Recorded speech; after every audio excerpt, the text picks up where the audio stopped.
Ohayo gozaimasu, selamat pagi anak-anak. Kita ketemu lagi di pelajaran bahasa Jepang. Untuk pelajaran sekarang kita membahas tentang kata tunjuk tempat dan letak tempat. Di mana contohnya Pak Kasih, seandainya kalian ingin menyebutkan ruang guru ada di mana. Kita belajar tentang koko, soko, asoko. Koko yang artinya di sini, soko yang artinya di situ, asoko yang artinya di sana. Itulah yang kita pelajari sekarang tentang kata tunjuk tempat.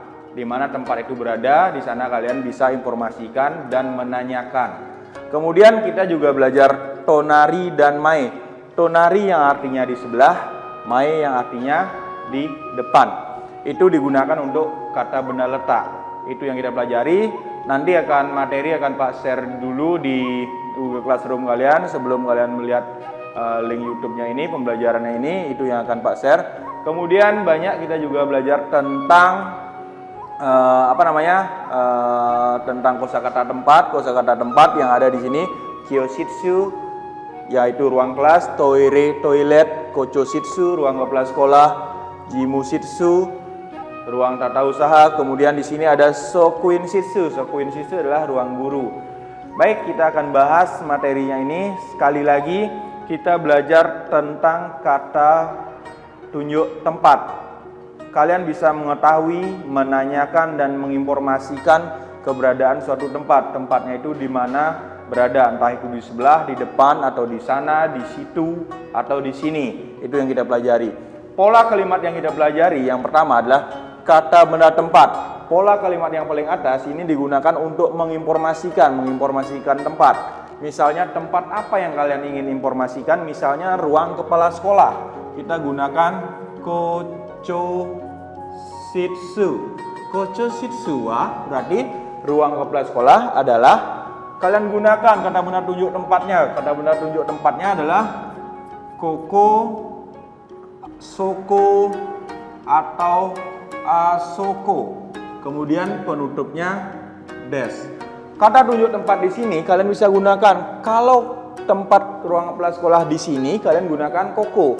Kemudian kalau kata benda tempat kochoshitsu ruang kepala sekolah ada di situ, kalian gunakan soko.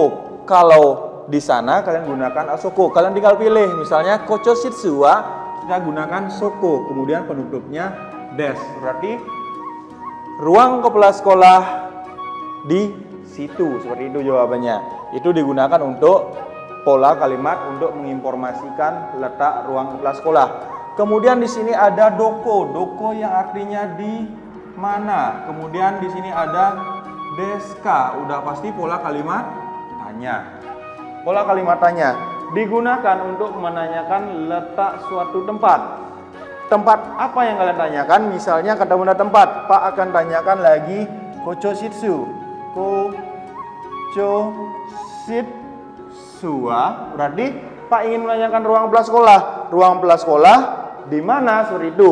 Pertanyaannya sama. Kalau ini digunakan untuk menanyakan, kalau yang di atas digunakan untuk menginformasikan atau menjawab suatu pertanyaan. Berarti kochoshitsu doko desu ka? Seperti itu. Berarti ruang kepala sekolah di mana? Seperti itu. Untuk menjawabnya kalian bisa menggunakan pola kalimat di atas. Kochoshitsu soko desu. Berarti ruang kepala sekolah ada di situ. Kemudian ada pola jawaban yang paling bawah, ini pola kalimatnya ini digunakan lebih spesifik. Kata benda tempat. Tempat ini digunakan untuk mengetahui di mana letak kochoshitsu. Misal, tempat ini terdekat dengan kochoshitsu, dengan ruang kepala sekolah. Berarti kochoshitsu di dekatnya apa misalnya? Dekat dengan PU. Berarti kalian tulis di sini jimushitsu no. Kemudian kata benda letak. Kemudian penutupnya di sini adalah des. Kata benda letak yang di sini yang dimaksud adalah tonari atau mae. Tonari yang artinya sebelah, mae artinya depan. Berarti untuk menjawab kochoshitsu doko desu ka ruang kepala sekolah di mana? Kata benda tempat ini, jimushitsu ini adalah digunakan untuk acuan menemukan ruang kepala sekolah. Acuannya di mana? Di mana letak ruang kepala sekolah di antara ini? Di mana? Berarti Jimusitsu, kalian gunakan acuan. Ruang kepala sekolah ada di mana? Berarti kita gunakan tonari, karena tonari ini adalah sebelah. Berarti pertanyaannya, kochositsu wa doko desu ka? Ruang kepala sekolah di mana? Di sebelah TU. Seperti itu jawabannya. Itu jawaban yang kedua.